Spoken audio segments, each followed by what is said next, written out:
കഴിഞ്ഞ കുറച്ച് വർഷങ്ങളായി കേരളത്തിൽ CPIM-നെ പരാമർശിക്കുമ്പോൾ നമ്മുടെ മാധ്യമങ്ങൾ, കോൺഗ്രസ് നേതാക്കൾ, BJP നേതാക്കൾ ഒക്കെ പറയുന്ന ഒരു കാര്യമുണ്ട്. പിണറായി വിജയൻ, അദ്ദേഹത്തിനെതിരെ ഒരക്ഷരം മിണ്ടാൻ കെൽപ്പുള്ളവർ ആരുമില്ല പാർട്ടിയിൽ. അദ്ദേഹം ഏകാധിപതിയാണ്. അദ്ദേഹത്തോട് സംസാരിക്കാൻ പോലും CPIM നേതാക്കൾക്ക് ഭയമാണ്. അദ്ദേഹത്തെ സമീപിക്കാൻ പോലും ആർക്കും കഴിയില്ല. ഈ നരേഷനാണ് കേരളത്തിലെ എല്ലാ മാധ്യമങ്ങളും, അത് കാർട്ടൂണുകളിലൂടെ, ലേഖനങ്ങളിലൂടെ, അന്തിച്ചർച്ചകളിലൂടെ ഒക്കെ ജനങ്ങളോട് പറയാൻ ശ്രമിച്ചത്. CPIM-ന്റെ കമ്മിറ്റികളുണ്ട്, സംസ്ഥാന സെക്രട്ടേറിയറ്റ്, സംസ്ഥാന കമ്മിറ്റി, ജില്ലാ കമ്മിറ്റികൾ. ഈ കമ്മിറ്റികളിലൊന്നും വിമർശനങ്ങൾ ഉയർന്നു വരും. പക്ഷേ പിണറായി വിജയനെതിരെ ഒരക്ഷരം ആരും പറയില്ല. CPIM-ന്റെ സംസ്ഥാന സെക്രട്ടേറിയറ്റിൽ പിണറായി പറയും, അത് എല്ലാവരും അംഗീകരിക്കും. സംസ്ഥാന കമ്മിറ്റി യോഗത്തിൽ പിണറായി പറയും, അത് എല്ലാവരും അംഗീകരിക്കും. ഒരു എതിർസ്വരം ആരെങ്കിലും ഉന്നയിച്ചാൽ പിന്നീട് ആ നേതാവ് പാർട്ടിയിലുണ്ടാകില്ല, തരം താഴ്ത്തപ്പെടും. ഇതാണ് പറഞ്ഞു വരുന്നത് നമ്മുടെ മാധ്യമങ്ങൾ. കോൺഗ്രസ് നേതാക്കളൊക്കെ ഇത് ഏറ്റുപാടുകയും ചെയ്യുന്നുണ്ട്. വിവിധ ഇടങ്ങളിൽ, താഴെ തട്ടിൽ വരെ, പൊതുയോഗങ്ങളിലും അവരുടെ യോഗങ്ങളിലും ഒക്കെ. ഇപ്പോഴിതാ മറ്റൊരു വാർത്തയാണ് വന്നുകൊണ്ടിരിക്കുന്നത്. പിണറായി വിജയനെതിരെ വിമർശനം. പിണറായി വിജയന്റെ മുഖത്ത് നോക്കി കാര്യങ്ങൾ പറഞ്ഞു എന്ന് പറഞ്ഞുകൊണ്ടുള്ള വാർത്തകളാണ് ഇപ്പോൾ വരുന്നത്. ഇന്നലെ വരെയുള്ള വാർത്തകൾ വേണ്ടെന്ന് വെച്ചു, അല്ലെങ്കിൽ ആ വാർത്തകൾ മുഴുവൻ റദ്ദാക്കി പുതിയ രീതിയിലേക്ക് മാധ്യമങ്ങൾ ചുവടുമാറ്റുന്നു എന്ന് പിണറായി വിജയനെതിരെ CPM-ൽ ഇതാ വിമർശനം ഉയർന്നിരിക്കുന്നു എന്ന് പറഞ്ഞുകൊണ്ടാണ് വാർത്ത. വലിയ വാർത്തയാണ്, എല്ലാ പത്രങ്ങളിലും നൽകിയിട്ടുണ്ട്. മാതൃഭൂമിയാണ് പൊലിപ്പിച്ച് നൽകിയിരിക്കുന്നത്. CPM-ൽ ഭിന്നത എന്നാണ് തലക്കെട്ട്. ധാരണയ്ക്ക് പിന്നിൽ മുഖ്യമന്ത്രിയുടെ നിർബന്ധം. VC നിയമനത്തിൽ ഒത്തുതീർപ്പ്. ധാരണയ്ക്ക് പിന്നിൽ മുഖ്യമന്ത്രിയുടെ നിർബന്ധം. സെക്രട്ടേറിയറ്റിലെ എതിർപ്പ് അവഗണിച്ചു. PM ശ്രീയിൽ ഒപ്പിട്ടത് ഓർമ്മിപ്പിച്ച് സെക്രട്ടേറിയറ്റ് അംഗങ്ങൾ എന്നുകൂടി ചേർത്തിട്ടുണ്ട് തലക്കെട്ടിൽ. വൈസ് ചാൻസലർ നിയമനത്തിൽ ഗവർണറുമായി സർക്കാർ ഒത്തുതീർപ്പുണ്ടാക്കിയതിൽ CPM-ൽ ഭിന്നത.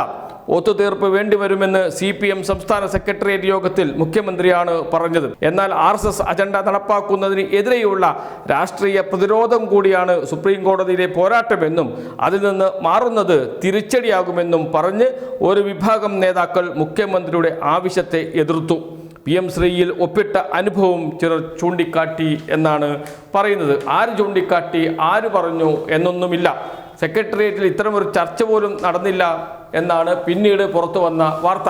ഇന്നലെ രാത്രി ഈ വാർത്ത എങ്ങനെ പ്രചരിച്ചു എന്ന ചോദ്യവും ഉയരുന്നുണ്ട്.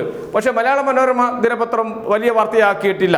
അവർ ഒന്നാം പേജിൽ താഴെ ഒരു 3 കോളം വാർത്തയിൽ ഒതുക്കി. ഈ വാർത്ത എന്തു പറ്റി എന്നറിയില്ല. മലയാള മനോരമയ്ക്ക് സംശയമുണ്ട് ഈ വാർത്ത ശരിയാണോ എന്ന്. അതല്ലെങ്കിൽ ഒന്നാം പേജിലെ ഒന്നാം വാർത്തയായി മലയാള മനോരമയിൽ വരേണ്ട വാർത്തയാണ്.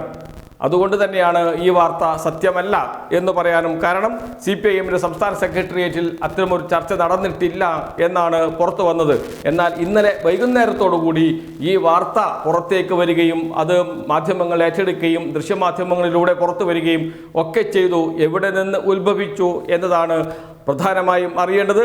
ഒരു കേന്ദ്രത്തിൽ നിന്ന് വാർത്ത നിർമ്മിച്ച് നൽകുന്ന പഴയ രീതി വീണ്ടും പുനഃസ്ഥാപിച്ചിരിക്കുന്നു ഇലക്ഷന് തൊട്ട് മുമ്പ് എന്ന് വേണം കരുതാൻ. മലയാള മനോരമ കൊടുത്തിരിക്കുന്നത് ഇങ്ങനെയാണ്: ഗവർണർക്ക് വഴങ്ങി CPM സെക്രട്ടേറിയറ്റിൽ പിണറായിക്ക് വിമർശനം. PM ശ്രീക്ക് സമാനമായ സാഹചര്യമെന്ന് കുറ്റപ്പെടുത്തൽ എന്നാണ് വാർത്തയുടെ തലക്കെട്ട്. അതിനുശേഷം പറയുന്നു, VC നിയമനങ്ങളിൽ ഗവർണർക്ക് വഴങ്ങിയതിൽ മുഖ്യമന്ത്രിക്ക് CPM സംസ്ഥാന സെക്രട്ടേറിയറ്റിൽ വിമർശനം. ഞായറാഴ്ചയാണ് മുഖ്യമന്ത്രി ഗവർണറുമായി കൂടിക്കാഴ്ച നടത്തി ധാരണയിലെത്തിയത്. പിറ്റേന്ന് ചേർന്ന സെക്രട്ടേറിയറ്റ് യോഗത്തിൽ ഇക്കാര്യം അറിയിച്ചപ്പോഴാണ് എതിർപ്പ് ഉയർന്നത് എന്നാണ് മലയാള മനോരമയിൽ പറയുന്ന വാർത്ത. എന്ന് വെച്ചാൽ ഇന്നലെ വരെ പിണറായി വിജയൻ ഏകാധിപതിയാണ്. ആർക്കും മിണ്ടാൻ കഴിയില്ല. സംസ്ഥാന കമ്മിറ്റിയിൽ ഒരക്ഷരം പോലും പറയാൻ കഴിയില്ല. പറഞ്ഞാൽ ആ നേതാവിൻ്റെ സ്ഥിതി അധോഗതിയാണ് എന്ന് പറഞ്ഞവർ ഇന്നിതാ പിണറായി വിജയനെതിരെ വിമർശനം. പിണറായി വിജയനെ ചോദ്യം ചെയ്യുന്നു. പിണറായി വിജയന്റെ മുഖത്ത് നോക്കി പ്രവർത്തകർ കാര്യം പറയാൻ തുടങ്ങിയിരിക്കുന്നു എന്ന രൂപത്തിൽ മാറ്റിപ്പിടിച്ചിട്ടുണ്ട്. ഇന്നും അന്നും ഒരുപോലെ തന്നെയാണ് സംസ്ഥാന സെക്രട്ടേറിയറ്റും സംസ്ഥാന കമ്മിറ്റിയും നടക്കുന്നത് എന്നാണ് ഇതേക്കുറിച്ച് ചോദിച്ചപ്പോൾ CPM നേതാക്കൾ പറഞ്ഞിരിക്കുന്നത്. എന്തായാലും മാധ്യമങ്ങൾ മാറ്റിയല്ലോ. പിണറായി വിജയനോട് സംസാരിക്കാൻ പറ്റില്ല, പിണറായി വിജയനോട് ചോദ്യം ചോദിക്കാൻ പറ്റില്ല, പാർട്ടി കമ്മിറ്റിയിൽ പിണറായി വിജയനെ വിമർശിക്കാൻ പറ്റില്ല എന്നിടത്ത് നിന്ന് വിമർശിക്കാം, ചോദ്യം ചെയ്യാം, വിമർശിക്കാം, ചോദ്യം ചെയ്യാം എന്നൊക്കെ മാധ്യമങ്ങൾ പറഞ്ഞു തുടങ്ങിയിട്ടുണ്ട്. ഏതായാലും അവർക്ക് അനുസരിച്ച്, അവരുടെ അജണ്ടയ്ക്ക് അനുസരിച്ച് മാധ്യമങ്ങൾ വാർത്തകൾ വിന്യസിക്കുന്നു എന്ന് മാത്രം. അതിൻ്റെ ഏറ്റവും ഒടുവിലത്തെ ഉദാഹരണമാണ് ഇന്ന് വന്ന ഈ വാർത്തയും.